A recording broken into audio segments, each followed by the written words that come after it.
Hujambo na karibu Teachkrest. Mimi na wako Bikerubo. Leo tunataka tufanye tathmini ya fasihi kwa grade ya 10. Swali la kwanza, fasihi ni sanaa ya lugha. Taja vipera viwili vikuu vya fasihi. Leo tuna fasihi andishi na fasihi simulizi. Pili, toa matumizi matatu ya nyimbo katika utambaji wa hadithi. Swali hili lina utata, kwa sababu wanafunzi wengine watakupa matumizi ya nyimbo au dhima ya nyimbo kwa kijumla, lakini swali lipo katika kueleza matumizi ya nyimbo katika utambaji wa hadithi. Hivyo moja, hutumika kuburudisha ile hadhira. Hivyo kwa Kiingereza wanasema comic relief. Wanaweza kucheka kama walikuwa na hali ambapo wanahisi wamenyongwa, watakuwa sawa. Watacheka na wataweza kuliwazwa. Pili, hutumika kushirikisha hadhira. Yule mtambaji ataweza kutumia nyimbo ili kushirikisha hadhira yake wanapoingia, labda wanaimba pambio ile chorus. Hilo litasaidia. Tatu, tunatumia nyimbo ili kunasa makini au nathari ya hadhira. To capture the audience attention. So, tunaweza kutumia nyimbo katika kunasa makini ya hadhira.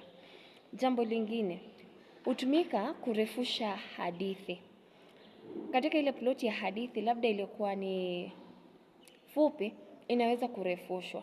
Na pia kwa kutumia nyimbo, tunaweza kudhibiti kasi ya hadithi. Hivyo kama ingekuwa inaisha haraka, inaweza kurefuka. Jambo lingine, hubeba maudhui na maadili. Ndani ya zile hadithi, iwapo tuna nyimbo, nyimbo hizo huwa zimebeba maudhui au maadili ndani. Jambo lingine, hutumika kuhifadhi utamaduni wa jamii. Kwa sababu tunaelewa kwamba nyimbo huwa na mila na desturi za jamii fulani ambazo zimo pale. Kisha hutumika kufundisha maadili, pia hurahisisha kumbukumbu. That's why we use songs, yeah, for easy remembrance. So hurahisisha kumbukumbu. Ikiwa kuna maadili ambayo wanafunzi wanafaa kujua, wale wasikilizaji wa hadithi yenyewe, wasomaji wa hadithi, wanaweza kuikumbuka barabara. Pia huongeza uzuri wa kisanaa, inaleta ladha katika kazi yenyewe. Na pia hutumiwa kuondoa uchakavu wa lugha ya kimjazo. Lugha ya kiriwaya inachosha wakati mwingi.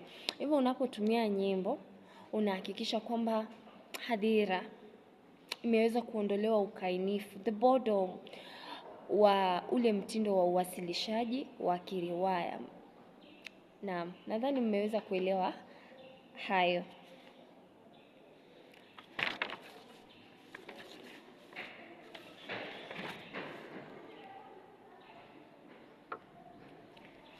Swali la tatu, eleza sifa tatu za mwigizaji bora. Mwigizaji bora lazima awe ni mwenye sauti inayosikika, anavaa maleba yanayooana na kile anachoigiza. Jambo lingine ni mbunifu, ni mfaraguzi, anaweza kubadilisha uwasilishaji wake kutegemea hali ambayo amejipata. Ana uelewa wa lugha ya jamii anamoigiza. Pia anaelewa hadhira yake. Wanaweza kuelewa nini napoigiza na nini hawaelewi. Jambo lingine lazima awe ni mcheshi. Anaweza kuchekesha, comedian. Naam, pia ana uwezo wa kutumia ishara tofauti.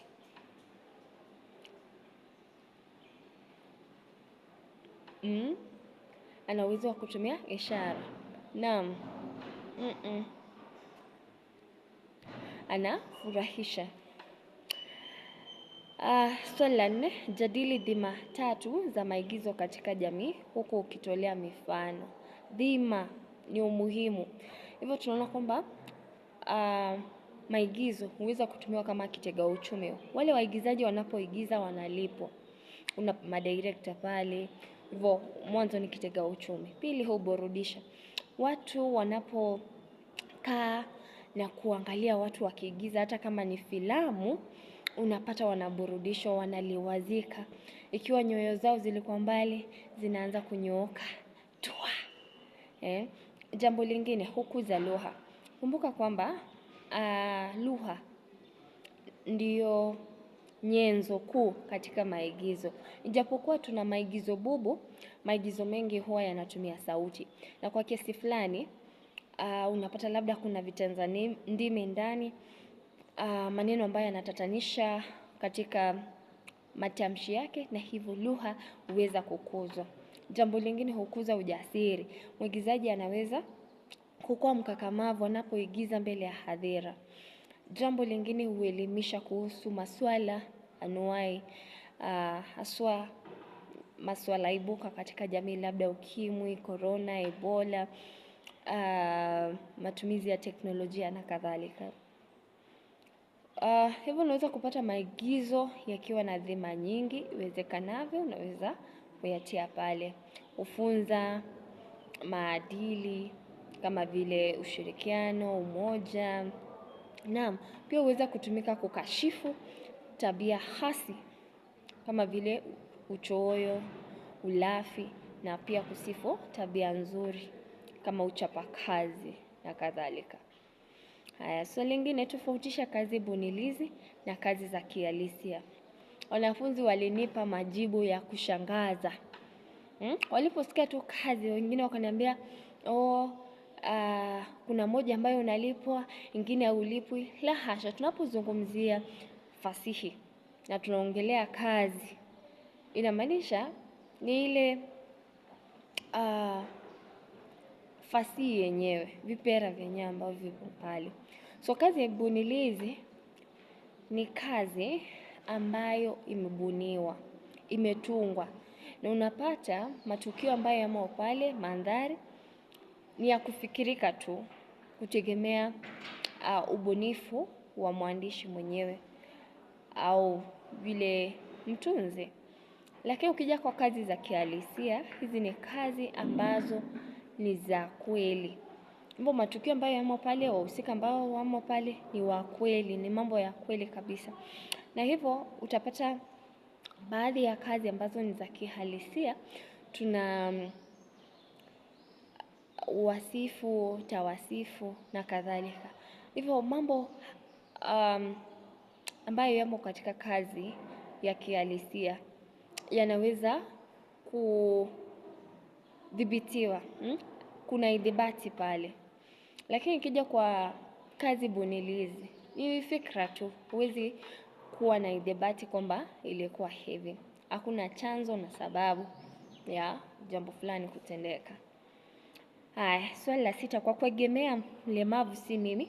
Jadili vipengele vinavyodhihirisha kazi ya Godfrey Ipalei ni kazi ya kihalisia. Alama 4.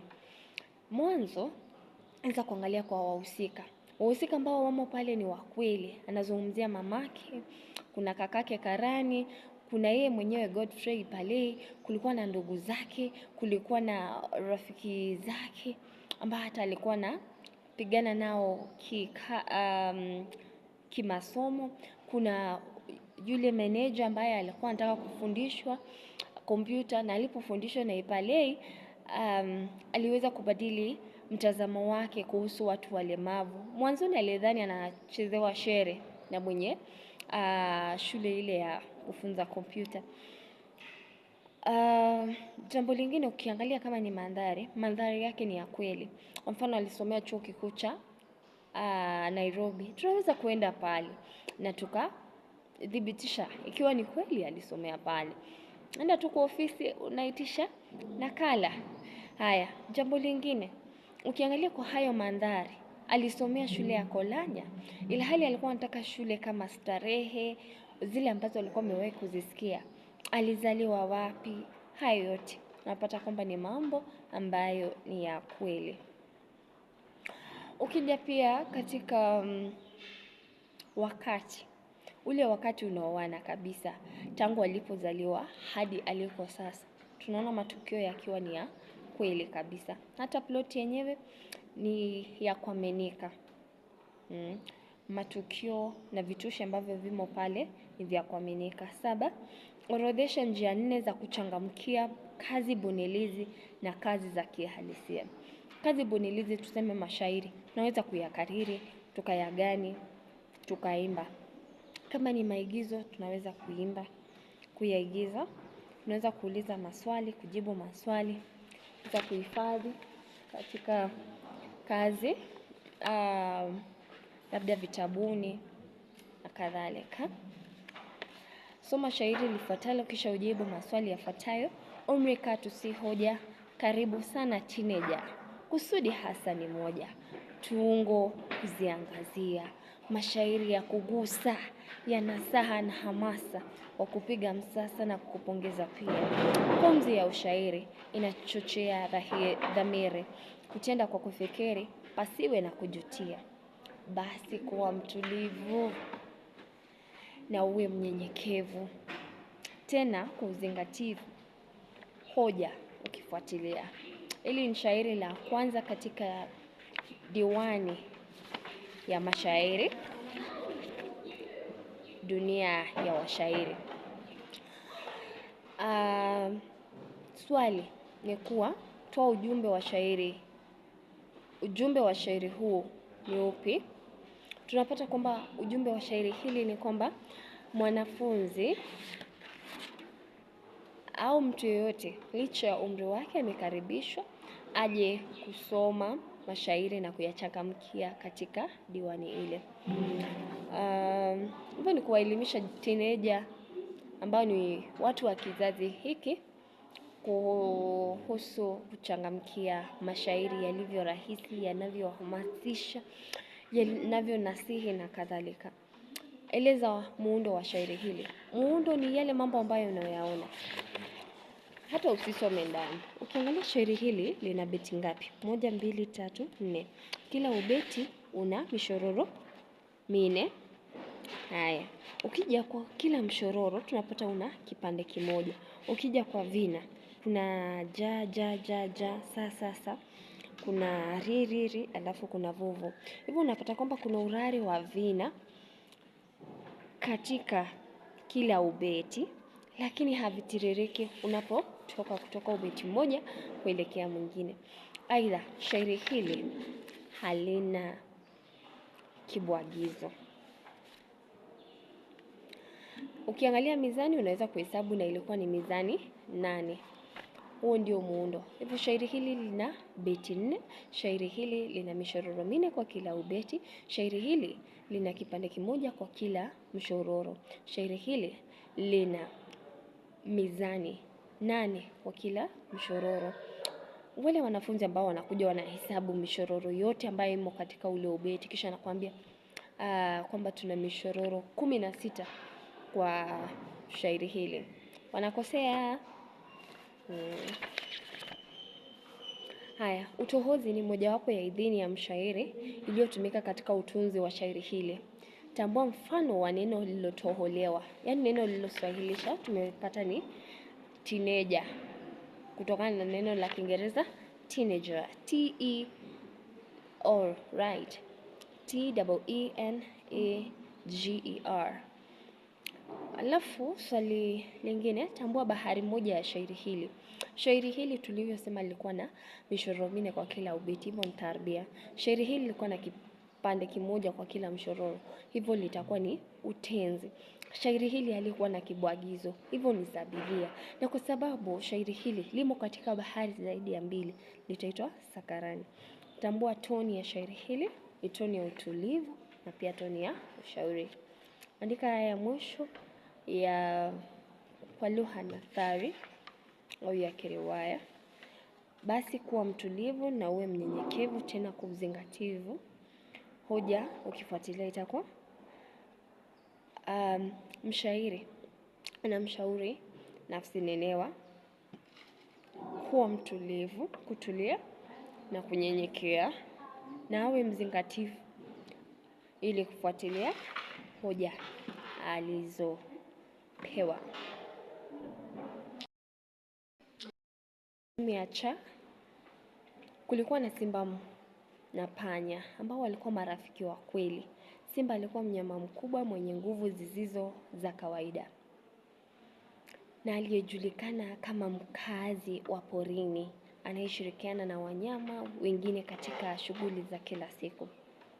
Panya kwa upande wake alikuwa mdogo lakini mwerevu, mwenye akili nyingi na mbinu za kipekee za kukabiliana na changamoto. Siku moja, wanyama wote wa pori walialikwa kushiriki shindano la kutafuta chakula katika msitu wenye wanyama wengi. Shindano hili lilikuwa changamoto kubwa kwa kuwa msitu ulikuwa na wanyama wakali. Na kikwazo cha kupata chakula kilichofika kwa uangalifu. Simba akiwa na kiburi cha nguvu zake alisema kwa sauti kubwa, "Nitapata chakula kwa urahisi. Hakuna naye nijinga." Panya alimkumbuka rafiki yake na akajibu kwa unyenyekevu lakini kwa akili tele, "Nitatumia ujanja wangu. Siwezi kuamini nguvu yangu pekee. Lazima nikumbuke mbinu zangu."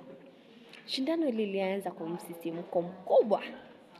Simba alianza kwa kasi, akirusha mizizi na maua ili kuonekana kuwa ni mtaalamu wa kupata chakula. Lakini mara kadhaa alikumbana na changamoto. Wanyama wengine waliingilia kati na kumfanya atoke kwenye njia sahihi huku akijaribu kutumia nguvu zake. Hali hii ilimfanya Simba ajisikie kuchanganyikiwa na wakati mwingine akadhihirisha uoga kidogo. Panya akitumia ujanja wake alianza kukusanya alama na mbinu za kuficha chakula kilichopatikana. Alijua wanyama wakubwa hawawezi kuona haraka na hivyo akawa akihama kwa uangalifu, akiepuka hatari zote. Hatimaye panya aliweza kuokoa chakula na kufika salama, huku akibebwa na furaha na kuridhika kwa kutumia akili yake badala ya nguvu za mwili. Baada ya shindano, Simba alimkumbatia panya kwa mshikamano wa dhati na kusema, "Rafiki yangu, umefundisha somo muhimu. Nimejifunza kuwa nguvu pekee haitoshi. Ujanja, hekima na akili ni muhimu pia." Kutokana na tukio hili, Simba na panya waliendelea kuwa marafiki wa kweli, wakijifunza kutoka kwa kila mmoja na kuishi kwa maelewano na ushirikiano katika pori. Hili lilionyesha wazi kwa marafiki wa kweli wanasaidiana, wanathamini sifa za kila mmoja na hekima ni muhimu zaidi ya nguvu peke yake. Maswali, taja wahusika katika kifungu hiki. Tumepata kuna panya na simba. Hii ni aina gani ya ngano? Ni hurafa, fables, kwa sababu wahusika wake ni wanyama. Eleza sifa moja ya panya inayojitokeza katika hadithi hii. Ni mjanja. Tunaona anasema kwamba nitatumia ujanja wangu, siwezi kuamini nguvu peke yake. Lazima nikumbuke mbinu zangu. Pia tunamuona ni rafiki mwema. Wanazidi kuwa rafiki na simba. Swali lingine, bainisha aina mbili za mandhari zilizojitokeza katika hadithi hii. Kumbuka mandhari ni mazingira ambamo kazi ya fasihi inatendeka. Inaweza kuwa kiwakati, kijiografia na pia kihali. Tukiangalia hali hapa, ilikuwa ni hali ya uoga haswa kwa simba alipoanza kuchanganyikiwa, anavutwa. Pia kiwakati tunaona ni zamani, alafu kuna wakati mmoja waliweza kusema kwamba waende nyumbani. Alafu tunaona mandhari ya mahali kuna porini, in the wild. Funzo gani tunapata kutoka kwa panya? Kuwa tuwe rafiki wema, tutumie nguvu pamoja na ujanja, hekima na akili. Swali lingine, hadithi huwa na formula ya ufunguzi na formula ya kumalizia. Chagua formula ya ufunguzi inayotumika katika utambaji wa hadithi. Moja, siku moja tu. Ba, hapo zamani za kale. Cha, palikuwa na palikuwepo. Jibu mwafaka ni hapo zamani za kale. Vyanzo vya hadithi vingine ambavyo unaweza kutumia ilitokea hapo jadi na jadudi. Unaweza anza paukwa pakawa, sahani ya mchele, giza la mwizi na kiboko. Je, kitakuwa ni cha mtoto mkorofi? Au ukasema hivi, kaondokea jenjega, kajenga nyumba kaa, mwanangu mwanasiti, kijino kama chikichi cha kujengea kikuta na vilango vya kupita. Huo ni mwanzo, na kuna sababu ya kuwa na formula ya ufunguzi. Moja, inatusaidia kujua kwamba hadithi imeanza. Tunaweza kutoka ulimwengu wa kihalisia na kuingia katika ulimwengu wa kifantasia. Na pia kunasa nathari ya wahusika. Sehemu ya ilikuwa ni kazi ya hadithi fupi, uchambuzi wa hadithi fupi, kichaa cha mlungula. Soma dondoo hili kisha ujibu maswali yanayofuata. Mama, sina nguo nzuri za kuvaa, zote ni chakavu mno, naona nitakosa kazi hiyo, Loshami alimwambia mama alipokuwa akijitayarisha kuhudhuria mahojiano. Vaa tu lile shati unalovaa kila siku, bora liwe safi mwanangu, sio nguo inayokwenda kuhojiwa, ni wewe, Bi Nasiroi alimjibu mwanawe. Taja maudhui matatu yanayojitokeza katika dondoo hili. Kuna maudhui ya kazi, naona nitakosa kazi hiyo. Inaonyesha kwamba kulikuwa na maudhui ya kazi, na tunaona changamoto ambayo watu wanaotafuta ajira wanapitia. Hivyo wanafunzi mwingine akiandika ukosefu wa ajira ataweza kutuzwa alama.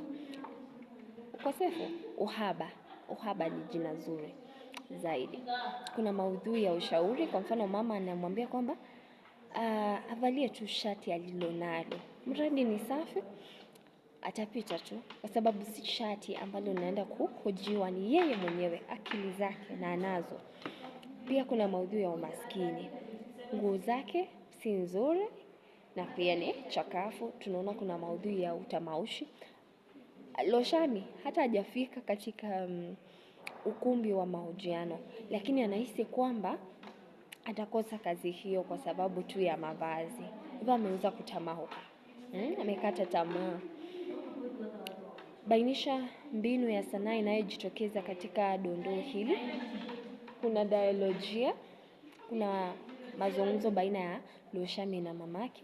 Pia tunaona utohozi. Neno shirt la Kiingereza limeweza kuswahilishwa na likawa shati. Toa sifa mbili za Loshami kulingana na dondoo hili. Tunamuona akiwa ni mlalamishi.